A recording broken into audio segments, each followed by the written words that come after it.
सूर्य नारायण भगवान को स्टील के लोटे से या चांदी के लोटे से या पीतल के लोटे से या प्लास्टिक के लोटे से या कांच के बर्तन से जल चढ़ाने से आयु छिन्न होती है। क्या समाप्त होती है? आयु। और सूर्य नारायण भगवान को अगर तांबे के लोटे से जल दिया जाता है तो आयु की वृद्धि होती है, और दिन भर में अगर कोई काम अटकने वाला है तो वो काम का रास्ता खुल जाता है और शरीर की बीमारी समाप्त हो जाती है। शरीर की बीमारी समाप्त हो जाती है। अंतिम क्षण तक जब मौत तुम्हारे दरवाजे पर आए, तुम्हारी उम्र जब पूरी हो, तब तक भी तुम बीमार नहीं पड़ो, उसके लिए एक काम चालू कर दो। हमें तांबे के लोटे में पानी भरना है, सिर से 8 इंच ऊपर रखना है, सूर्य को अर्घ देना है, और जो पानी नीचे गिरेगा उस पानी में से सूर्य का दर्शन करना है। वो पानी जब हमारे शरीर के इस हृदय रेखा के सम्मुख से, इस कपाल रेखा के बीच में से, मध्य से उस पानी की धार जब सूर्य की किरण देगा तो हमारे शरीर में कोई बड़ी बीमारी, ना कैंसर, ना लीवर, ना किडनी, कोई अटैक पटैक आ ही नहीं सकती। मेरा बच्चों से भी निवेदन है कि आप अपने पापा से कहो, आप अपनी मम्मी से कहो, और बड़ों से निवेदन है वो अपने बच्चों से कहो।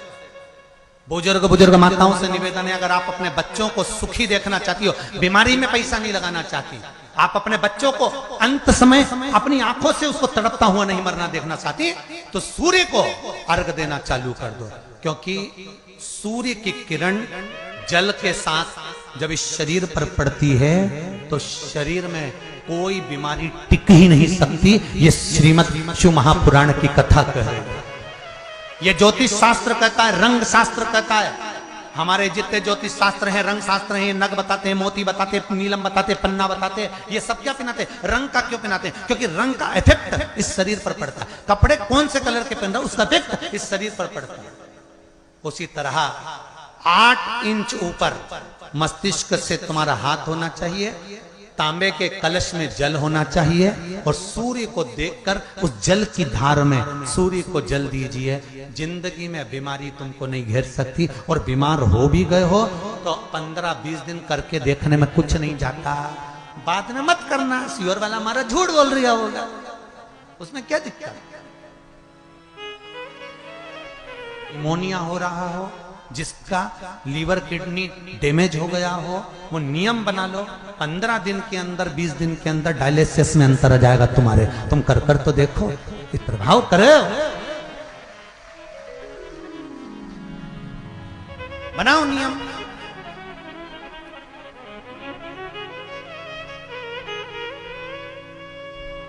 जिस नारी को रजोधर्म से जुड़ी हुई या गर्भाशय से जुड़ी हुई कोई बीमारी हो गई हो, वो नारी भी सूर्य को जब अर्घ दे तो उस जल को बिल्कुल स्लो एकदम धीरे धीरे गिरा, एकदम धीमा धीमा, जल्दी जल्दी पानी उंडेल के मत आना।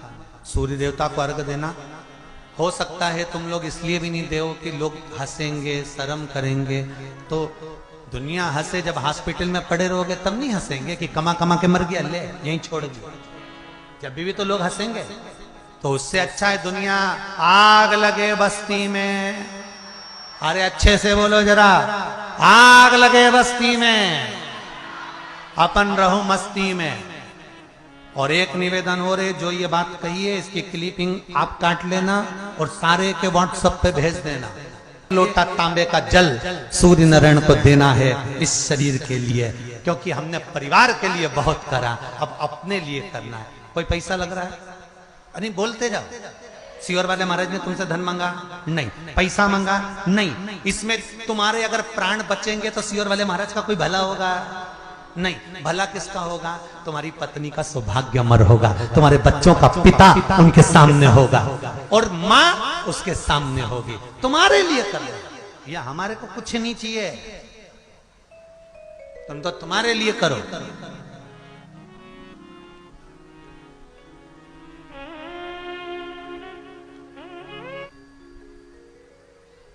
मनुष्य,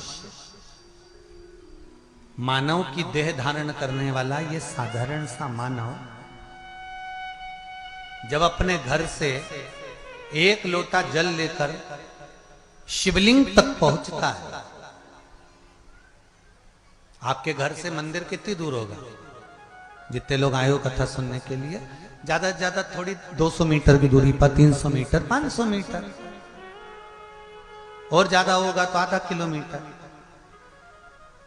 जब एक लोटा जल लेकर सांसारिक मनुष्य शिव के दरवाजे पर जाता है, शिव महापुराण की कथा करें, उसके ऊपर वो जितने कदम चलकर शंकर के दरवाजे पर पहुंचता है, उतने ही कदम काल, दुख, तकलीफ, कष्ट, जितने कदम चलकर वो शिव मंदिर तक गया है, उतने कदम दुख और तकलीफ और काल दूर हट जाता है, जितने कदम चलकर हम शिव के दरवाजे पर।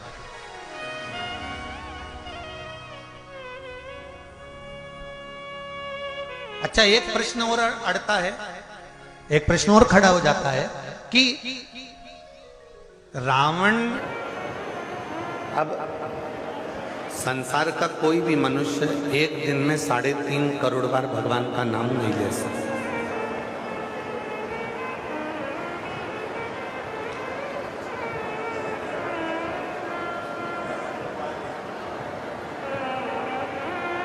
संसार का कोई भी मनुष्य होगा, वो एक दिन में 3.5 करोड़ बार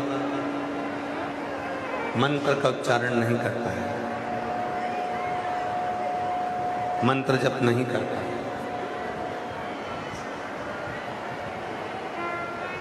और यदि वो 3.5 करोड़ बार मंत्र का जप वो एक दिन में नहीं कर पाता है, तो सार्वजनिक रूप से बैठकर जब वो भगवान के मंत्र का उच्चारण करता है,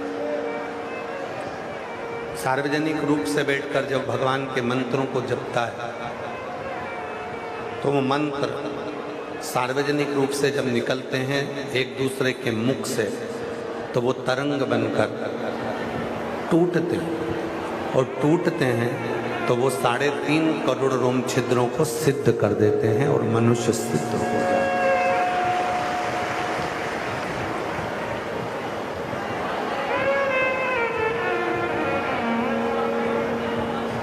3.5 करोड़ इन रोम छिद्रों की जो भक्ति है, 3.5 करोड़ जो रोम छिद्र हैं, इन रोम छिद्रों का जो स्मरण है, 3.5 करोड़ जो रोम छिद्रों के द्वारा जब हम सार्वजनिक रूप से भगवान की भक्ति करते हैं, सार्वजनिक रूप से हम भजन करते हैं, तो वो भजन जब तरंगों के रूप में इन शरीर में प्रवेश करता है, तरंगों के रूप में जब इस शरीर में जाता है, तो एक हमको अलग से शक्ति, एक हमको अलग से बल प्राप्त हो जाता है। 5 स्थान बताए हैं जहां पर जाने पर, पहुंचने पर ये हमारे शरीर के 3.5 करोड़ रोम छिद्र शुद्ध हो जाते हैं और भगवान की अविरल भक्ति में डूब जाते हैं। वो 5 स्थान कौन से हैं? 3.5 करोड़ रोम छिद्रों को सिद्ध करने के लिए, शुद्ध करने के लिए, भक्ति करने के लिए वो 5 स्थान बता। पहले नंबर, संसार के प्रत्येक मनुष्य को एक चीज सीखना चाहिए। संसार के प्रत्येक मनुष्य को एक चीज अपने अंदर धारण करना चाहिए कि तुम दिन भर ऑफिस जाओ, दुकान जाओ, सर्विस पे जाओ, नौकरी पर जाओ, तुम खूब कमाओ, पर शाम को जब आप घर आए, नौकरी से, दुकान से, सर्विस से, काम से, व्यापार से जब अपने घर पर आए, अपने कमरे में जाने से पहले ज़्यादा नहीं तो 5 मिनट, 7 मिनट, 8 मिनट, 10 मिनट, नहीं तो 2 मिनट अपने माँ बाप के पास जरूर जाकर बैठा करो। वहां बैठने से आपको सिद्धता प्राप्त।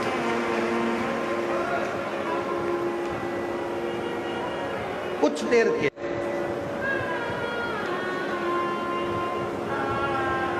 यहां जितने मेरे जीजा बैठे हैं, जितने मेरे बेटा बैठे हैं, वो लोगों ने भी बचपन में अपने साइकिल के टायर से, गाड़ी के टायर से, ट्यूब से खेला।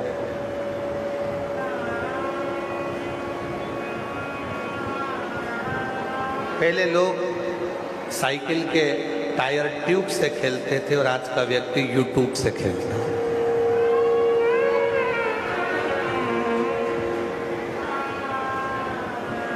पहले टायर ट्यूब से खेलते थे, अब यूट्यूब से खेलते थे। टायर ट्यूब से खेलते थे तो शरीर को लाभ होता था, यूट्यूब से खेलते हो तो शरीर को लाभ नहीं होता, बैंक खाली हो जाता है, घर का पैसा खाली हो जाता है, धन खाली हो जाता है, संपदा खाली हो जाती है। इसीलिए शिव महापुराण की कथा कहती है, 5 जगह बताई है जहां पर ये 3.5 करोड़, प्रत्येक मनुष्य के शरीर में रोम रोम, बारीक बारीक छेद। आप अपने हाथ को देखोगे, अपने शरीर को देखोगे तो बारीक बारीक, अपनी उंगलियों को देखोगे तो बारीक बारीक छेद तुमको नजर आएंगे। ये 3.5 करोड़ छिद्र हैं जो हमारे शरीर में हमें परमात्मा ने दिया। कल्याण जी, संदीप जी के मुंह से हमने 2-3 बार सुना तो हम सुनते, कहा मैं उनको संत मानता हूँ, मैं उनको गुरु मानता हूँ। तो एक दिन 2-1 बार सुन लिया तो हमने पूछ लिया, तुमने संत कैसे माना? तो कहा गुरुजी, वो छोटा व्यक्ति हो चाहे बड़ा व्यक्ति हो, साइकिल चलाने वाला हो चाहे गाड़ी चलाने वाला हो, जितना गाड़ी चलाने वाले से प्रेम करते हैं उतने ही साइकिल चलाने वाले से प्रेम करते हैं, इसलिए मैं उनको संत। संत की जो परिभाषा होती है, यही तो परिभाषा होती है कि सब में समता का भाव, सब में सम का भाव। हम 2-1 बार से सुन चुके तो हमने उनसे पूछा कि भाई तुम स्पीकर महोदय को संत और गुरु का भाव देते हो तो किस बात? तो कहा सब में समता। और मैं स्पीकर महोदय को साधुता देता हूं आपके स्वभाव के लिए। भगवान कितनी भी उन्नति की सीढ़ी पर आपको 3.5 करोड़ रोम छिद्रों को भी विशुद्ध और सिद्ध कर देता है। 3.5 करोड़। चौथे नंबर पर आया गुरु के पास बैठे।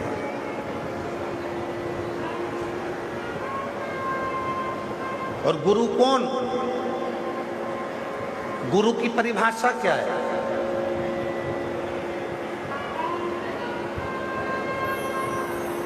हमारे दीनानाथ जी एक लाइन गुनगुनाते हैं कि ऐसी प्रेम भिक्षा लाना रे जो गुरु ने।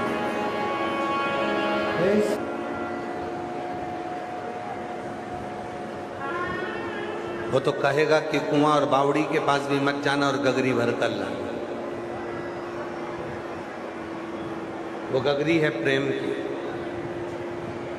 अहंकार का त्याग कर कर, आसक्ति का त्याग कर कर, वासना का त्याग कर कर, परिवार को नहीं छोड़ना है। सच्चा गुरु कभी नहीं कहता कि तू तेरा घर छोड़ दे।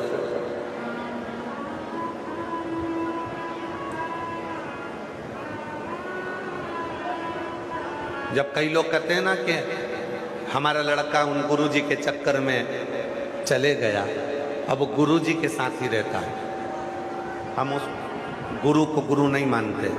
जो अपने चेला आया है अपना घर छोड़कर, उसके बुजुर्ग माँ बाप है उसके घर में, उन बूढ़े माँ बाप की जवाबदारी किसकी होगी? कौन संभालेगा? सच्चा गुरु वो होता है जो उस लड़के को प्रेरणा दे, उस लड़की को प्रेरणा दे, बेटा अभी पूरी जिंदगी पड़ी हुई है, मेरा शरीर का तो कोई ठिकाना नहीं है, कब ये प्राण छूट जाएंगे, पर अपने घर जाओ, मेहनत करो, संघर्ष करो। आप मुझे गुरु मानते हो तो मेरी वाणी पर भरोसा करो। ग्रस्त आश्रम से बड़ा कोई दुनिया में आश्रम नहीं होता। संत बनने के बाद लाखों लाख माला करना पड़ती है, तब भी तरना बड़ा कठिन होता है। साधु बनने के बाद हजारों माला करना पड़ती है, तब भी तरना कठिन होता है। पर घर में बच्चों के साथ, पत्नी के साथ, माता पिता के साथ, परिवार के साथ रहकर अगर भूल से भी तुम्हारे मुख से श्री शिवाय नमस्तुभ्यम निकल जाए तो समझ लेना कि तुम तर गए, तुम्हें कुछ प्राप्त करने की जरूरत है।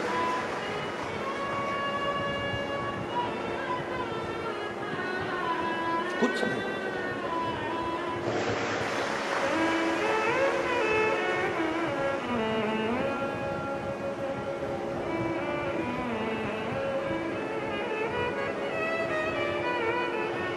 आज ये कथा घरोंडा की भूमि पर सफल क्यों हो रही है? ये कथा के पहले जो हुआ वो अपनी जगह पर है, पर कथा आज सफल क्यों हो रही है?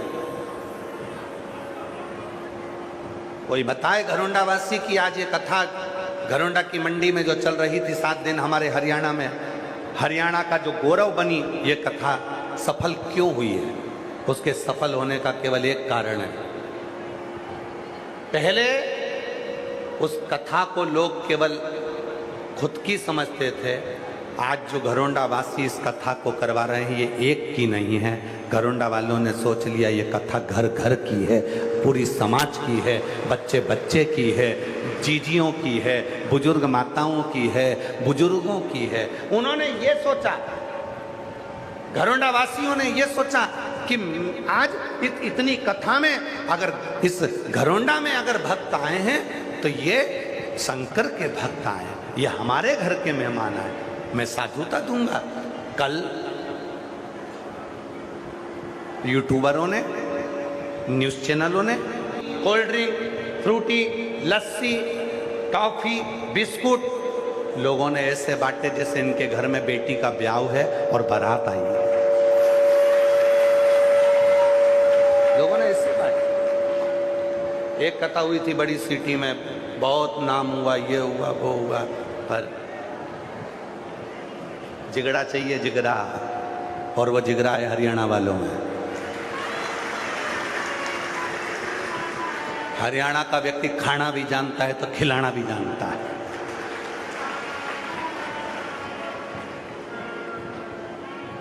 जिगरा चाहिए, और वो जिगरे से कथा हो।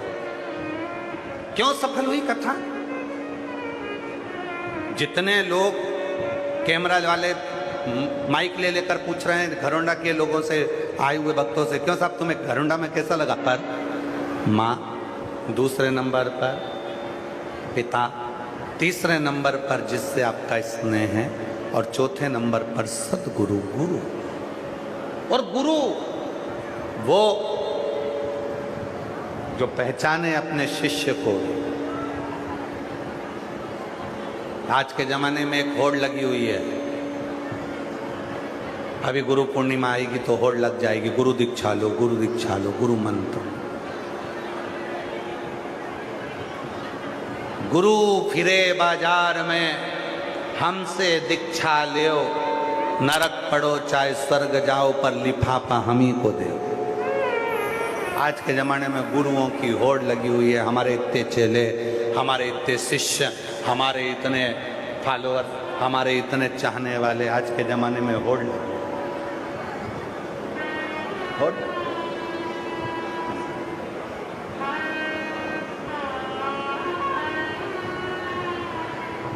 पानी पियो, छान का भक्त मिल जाए, कोई सतगुरु मिल जाए तो वहाँ तो बस केवल एक बार इशारा करो कि गुरुजी हमको कैसे भी देख लें। बस सच्चा गुरु, सच्चा भक्त शंकर का यदि एक बार भी देख ले तो कहने की जरूरत नहीं पड़ती, वो अपनी निगाहों से सब कुछ दे जाता है।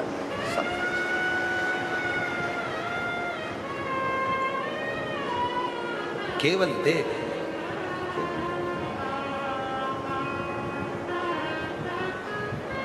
हमने देखा है कई लोगों को बहुत भीड़ रहती है, हम देख नहीं पाते, कई बार तो वो लोग चिल्ला देते हैं हर हर,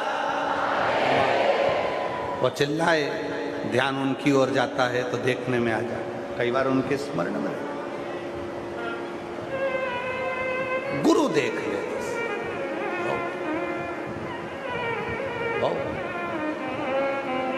सच्चा गुरु मिले उसकी शरणागति में बैठकर भी मंत्र का जब किया जाता है तो वो भी 3.5 करोड़ रोम छिद्रों को शुद्ध और सिद्ध कर देता है। अब 5वें नंबर पर है, 4 तो ये हो गए माता पिता स्नेही और गुरु।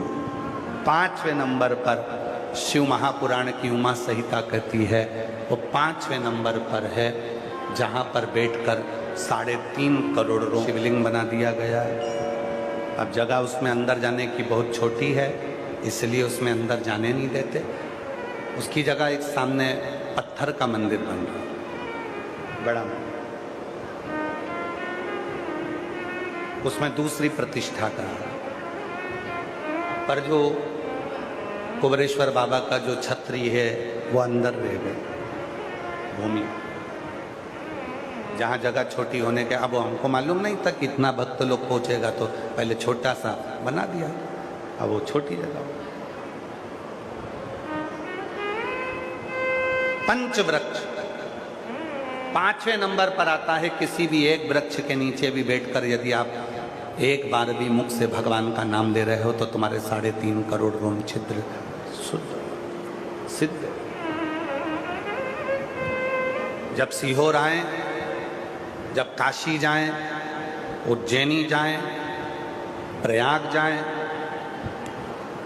ब्रज जाएं, अयोध्या जाएं, किसी भी तीर्थ में जब आप जाएं, तब वहाँ का जो प्रसिद्ध वृक्ष होता है, उस वृक्ष के नीचे कुछ देर बैठकर यदि हम एक बार भी भगवान का नाम लेते हैं तो हमारे 3.5 करोड़ रोम छिद्र शुद्ध और सिद्ध हो जाते हैं और हमारे जीवन की सार्थकता। जब आप कुबरेश्वर धाम पर आए, उज्जैनी जाएं तो सिद्धवट पर जाएं, प्रयागराज जाएं तो सिद्धवट पर जाएं, जब किसी पवित्र वृक्ष के नीचे बैठकर जब हम मंत्र ले जाना, जब आप कोई तीर्थ में जाएं, किसी तीर्थ में पहुंचे और वहां पर कोई पवित्र वृक्ष हो, उसके नीचे जरूर बैठो। कुछ क्यों इतना महत्व है कि शिव महापुराण की कथा में जाओ तो वहां की मिट्टी को, शिव महापुराण की रज को अपने शरीर से लगाओ, अपने मस्तक पर। क्यों? घरोंडा में इतने शंकर के भक्त कभी नहीं आएंगे। ये शंकर के जो भक्त आए हैं, भागवत जी किस किसने सुनी है? हाथ उठाओ जिन्होंने भागवत सुनी है। सबने सुनी है। भागवत सुनी होगी तो उसमें एक प्रसंग आता है, भगवान ने मिट्टी खाई। सुनी है कि नहीं सुनी? भगवान कृष्ण ने मिट्टी खाई, ये तो सबने सुना। पर श्रीमद् भागवत सुबोधनी में वर्णन आता है कि भगवान मिट्टी क्यों खाए, क्यों खाए, किस लिए खाई? कभी विचार करा कि भगवान ने मिट्टी क्यों खाई? श्रीमद् भागवत में स्मरण करो कि भगवान कृष्ण को क्या जरूरत पड़ गई थी जो उन्होंने अपने ही चरण की रज उठाकर खा ली, अपने ही पांव की मिट्टी खुद ने खा ली। उसका कारण केवल एक था, पूतना आई थी, सारे ब्रज के बच्चों को दूध पिलाती पिलाती सबके प्राण हरती हरती आई थी, और सारे ब्रज के जितने बच्चे पूतना के विष से मरे थे, उनके प्राण पूतना के स्तन में भरे थे। जब पूतना भगवान के पास गई और भगवान ने जब उसका स्तनपान किया, दूध पिया, तो सारे ब्रजवासी जो अंदर बच्चे जो मरकर उनके प्राण अंदर फंसे थे स्तन में, उसको भगवान ने खींच लिया। दूध पीने के बहाने भगवान ने खींचा और अपने पेट में उन जीवों को सभी का कल्याण करने के लिए अपने उदर में रख लिया। उदर में रखा। भगवान ने विचार करा, जब मैं गौएं चराऊंगा, गाय को चराने के लिए जाऊंगा, गाय आगे आगे चलेगी, मैं पीछे पीछे चलूंगा, पर बात जब वापिस आएंगे फिर गाय आगे चलेगी, जब गाय आगे चलेगी तो मेरे चरण की रज उड़ेगी, उड़ेगी तो वृक्षों पर जाएगी, पक्षियों पर जाएगी, मनुष्यों पर जाएगी, इनका कल्याण मेरी रज लगने से हो जाएगा। पर जो ये मेरे पेट में जो पूतना के शरीर से मैंने निकाले हैं, इनका उद्धार कैसे होगा? तो भगवान ने अपने ही चरण की रज अंदर मुख में रख। बहुत सारे मिलेंगे जिंदगी में, ये पूरा जीवन निकल जाना ऐसी कमेंट्स में, ऐसी लोगों।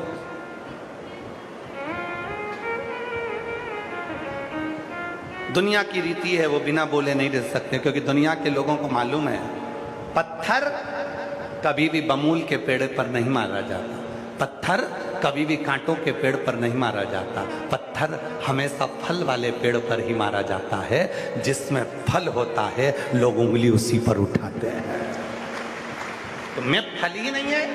अगर कोई तुम पर ताना नहीं दे रहा, कोई तुम पर कमेंट्स नहीं कर रहा, कोई तुम्हें अपशब्द नहीं कह रहा, तो समझ लेना तुम्हें फलमल नहीं है। जो फलित है, जो फलवान है, उस पर लोग ताना देंगे, उसको लोग अपशब्द कहेंगे, उस पर लोग कमेंट्स करेंगे, दिन रात गाली देंगे, दिन रात अपशब्द कहेंगे, दिन रात। उठाओ, ज्यादा दूर मत जाओ, दिल्ली चले जाओ, भारत के माननीय प्रधानमंत्री जी को देखिए,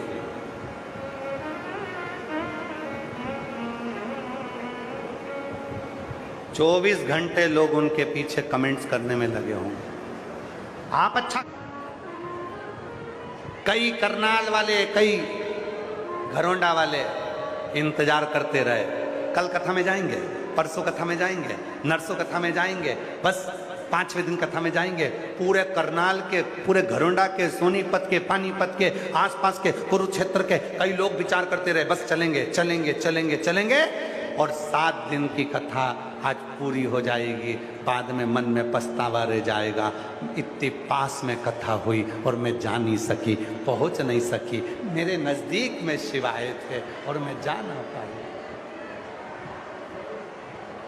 इतने नजदीक में कथा हुई और मैं जा ना सकी, मैं पहुंच। और मेरे भोले तेरा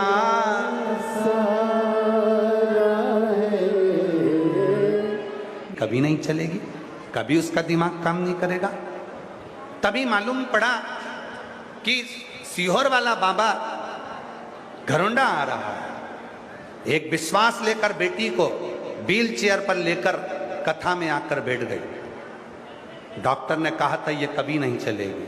रोज कथा में लेकर आती अपनी बेटी को और उससे कहती, बेटा सीहोर वाला बाबा कहता है तू चलेगी जरूर। और यही 7 दिन पूरे नहीं हुए गुरुजी, कल कथा के 6ठे दिन पहली बार मेरी बेटी ने चलना प्रारंभ कर दिया।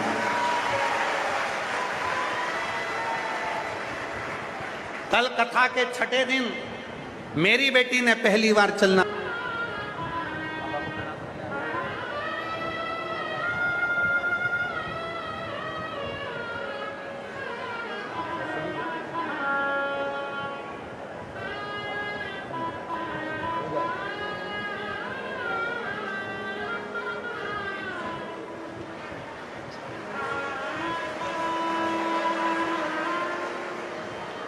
चाहिए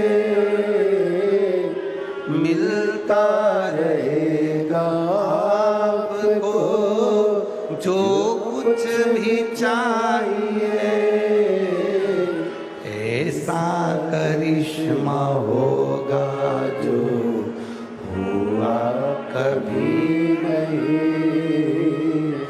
ऐसा करिश्मा होगा जो हुआ कभी नहीं। मांगा है भोलेनाथ से वर वरदान लेके बोलो बोलो मांगा है भोलेनाथ से आवाज आना चाहिए। मांगा है वरदान तेरी कृपा बनी रहे जब तक है जिंदगी तेरी कृपा बनी रहे जब तक है जिंदगी। मांगा है भोलेनाथ से वरदान लेके भी। ये उसकी कृपा होना चाहिए और जब तक उसकी कृपा नहीं होगी तब तक कुछ प्राप्त नहीं हो सकता। कल एक भैया हमसे प्रश्न कर रहे थे, हम कल मिलने आए तो उन्होंने प्रश्न किया, क्यों गुरुजी आपकी जहां भी कथा होती है वहां लोग बाग हर कोई डालना चालू कर देते हैं, आपकी बुराई करना चालू कर देते हैं, ऐसा क्यों होता है आपके साथ में? हमने कहा भोलेनाथ जी जान कर कर कराता है। शंकर जी को मालूम है ये सब एक साथ अगर कथा में आ जाएंगे तो इतनों को मुझे 3 महीने में देना पड़ेगा, इसलिए भोलेनाथ बुराई कराकर कई लोगों के मन में खटास उत्पन्न कर कर उनको रोक देता है जिससे वो कथा के पंडाल तक ना पहुंचे। अगर वो सब अगर कथा में आ जाते तो मेरे शंकर भगवान को 3 महीने में इनको देना पड़ता। और जितने आए हो कथा में, जितने बैठे हो घरोंडा की पवित्र धरा पर कथा श्रवण करने के लिए, जो 36 कौम कथा करा, खून बह रहा है, इमरजेंसी में उसको ऑपरेशन करना होगा, आंख में टांके लगे। गुरुजी आंखों में टांके लगने के बाद भी, ऑपरेशन के बाद भी डॉक्टर ने बोला कि हो सकता है कि टांके लगने के बाद इसकी आंख में से खून बहना बंद हो जाए, पर खून बहना बंद नहीं हुआ। आंख में जो लेंस लगा था वो भी टूट गया, फिर मोतिया वो भी बेकार हो गया। गुरुदेव डॉक्टरों ने सब कुछ मना कर दिया, इसकी आंख से दिखना बंद हो गया। गुरुजी जब दिखना बंद हुआ मेरी बेटी पढ़ाई कैसे करेगी? 4 साल की मेरी बेटी कैसे अपनी गुजारा करेगी? मेरी बेटी को हो क्या गया? डॉक्टरों ने जब हमने पीजीआई चंडीगढ़ में दिखाया, सबने आए हो, क्योंकि सबको मालूम है, सबको पता है, कथा में जाकर बैठूंगी, दिल से सुनूंगी, बाबा से विनय करूंगी, मेरा बाबा मेरे दुख मिटा कर ही रहेगा, ये उसको मालूम। बच्चे का फोटो दिखाया जा रहा है, जिसका भी हो आकर लेकर जाइएगा।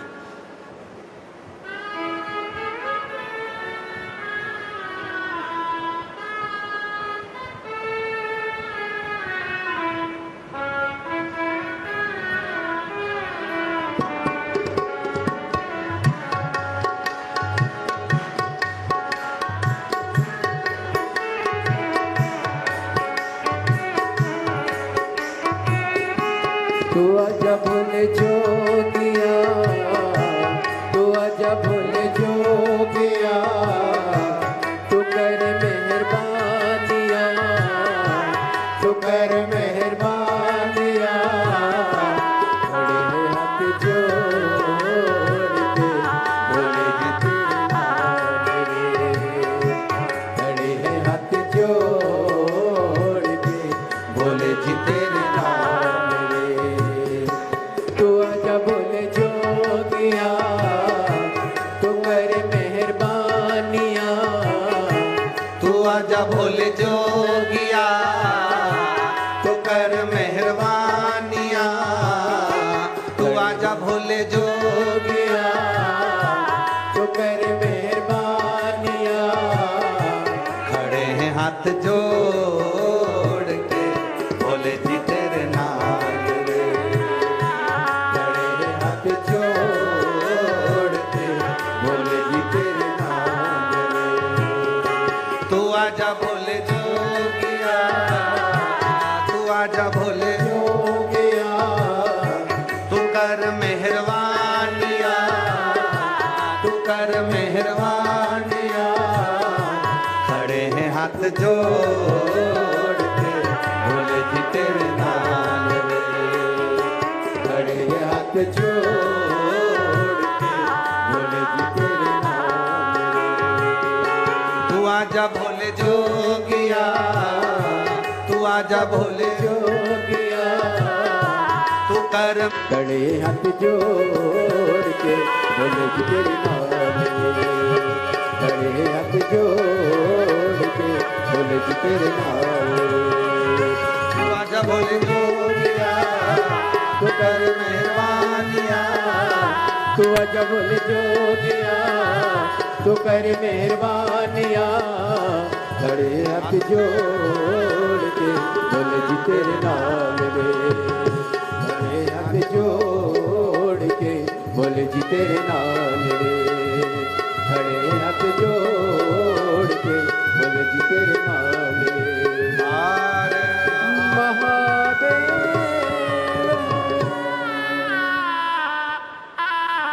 अपने स्थान पर बैठकर बाबा देवाधिदेव महादेव से अपने मन की बात करेंगे। विनय करिएगा, निवेदन करिएगा, जहाँ जगह मिले वहाँ बैठकर बाबा को अपने मन का भाव करिए, प्रार्थना करिए, निवेदन करिए, साथ में बोलिएगा, हृदय से पुकारिएगा।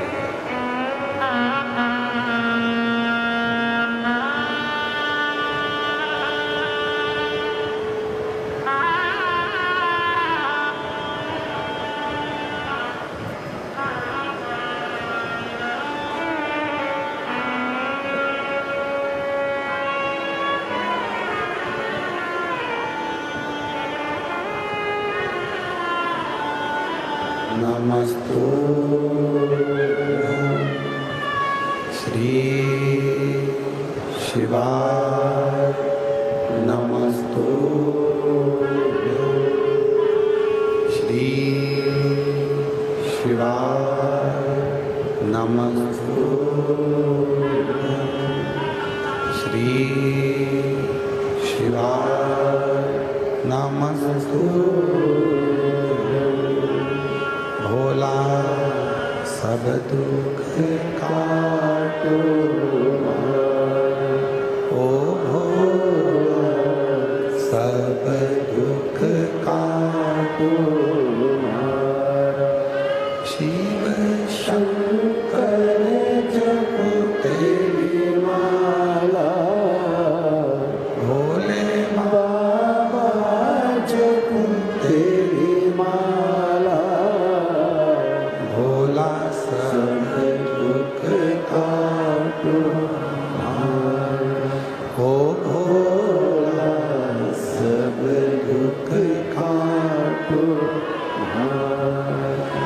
वेश है मंगल मंगलकारी वेश है मंगल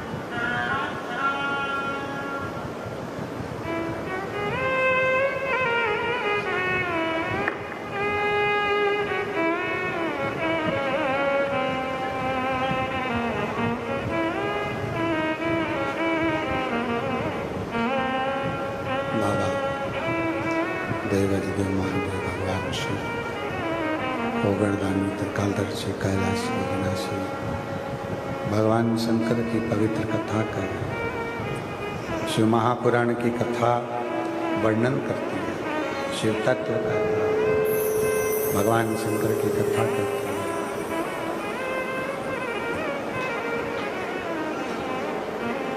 भगवान शिव के केवल नाम उच्चारण से, मंत्र उच्चारण से जीव के संपूर्ण जीवन के सुख, संपूर्ण जीवन में जो सुख की कामना होती है वो सुख प्राप्त होना प्रारंभ हो जाता है और पूरे जीवन में जो हमारा दुख है, कष्ट है, वो दूर हटना प्रारंभ हो जाता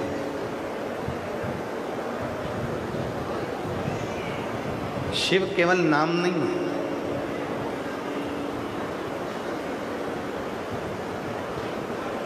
श्री शिवाय नमस्तुभ्यम केवल मंत्र ही नहीं है। श्री शिवाय नमस्तुभ्यम केवल मंत्र नहीं, वो रूप है, वो आनंद है जो मनुष्य के जीवन में सारे दुखों को मिटाकर सुख प्रदान कर देता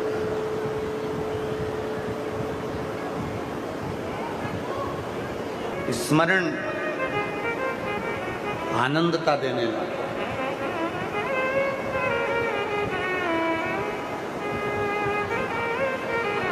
कितना सुंदर प्रसंग है। इंद्रदेव अपनी सभा में बैठे हैं और इंद्र अपनी सभा में बैठकर अप्सराओं का नृत्य देख रहे थे। उसी बीच में देवगुरु बृहस्पति का आगमन हो रहा।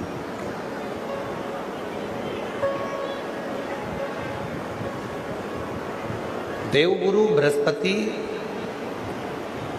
जब आते हैं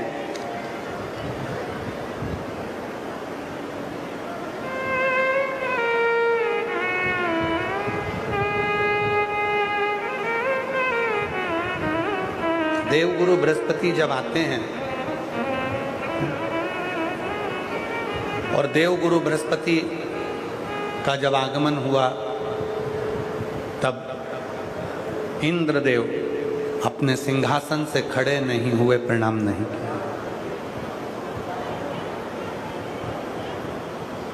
शिव और गुरु,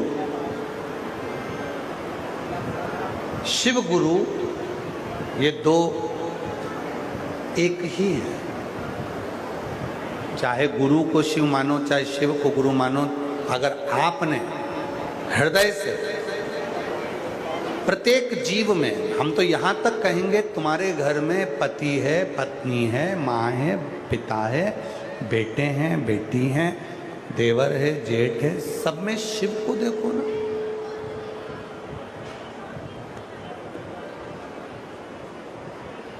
रचा है सृष्टि को प्रभु ने, वही ये सृष्टि चला रही।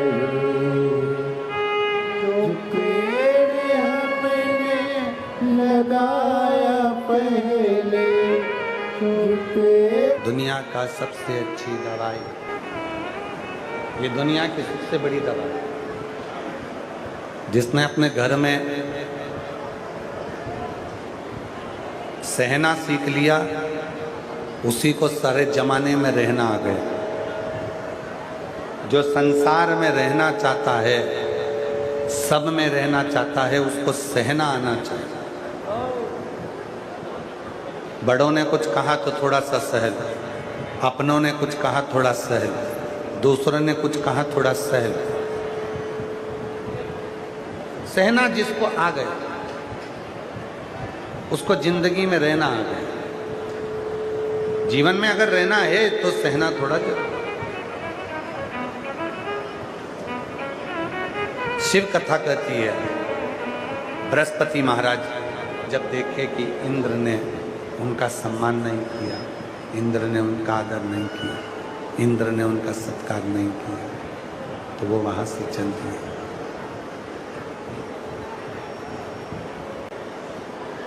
वहां से उठे और चल दिए। शिव कथा कहती है, भगवान शंकर का चरित्र कहता है, शिव महापुराण की कथा कहती है, शिव तत्व कहता है। भगवान शंकर का चरित्र, भगवान शंकर की कथा वर्णन करती है। भोलेनाथ बाबा की ये पवित्र कथा कहती है कि गुरु बृहस्पति वहां से चले गए। इंद्र के मन में आया कि गुरुजी चले गए तो क्या हुआ, मैं दूसरा गुरु बना लेता। और इंद्र ने विश्वरूपा जी को गुरु बनाया। जब विश्वरूपा जी गुरु बन गए, उनके 3 मुख थे। कई लोग बड़े विचित्र होते हैं जो कह देते हैं शिव कथा करती है एक साथ है सबसे।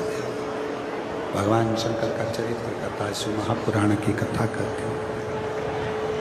भगवान शंकर का चरित्र कथा है, शिव तत्व कथा है, शिव पुराण कहती है। शिव महापुराण की कथा वर्णन करती है, एक मंत्र यदि आपने कोई पकड़ रखा है, एक गुरु की शरणागति यदि आपने पकड़ रखी है, तो फिर आपको भटकना नहीं है, वो आपको फल देगा। हो सकता है कि थोड़ा सा समय लग जाए। एक पत्र अच्छा है।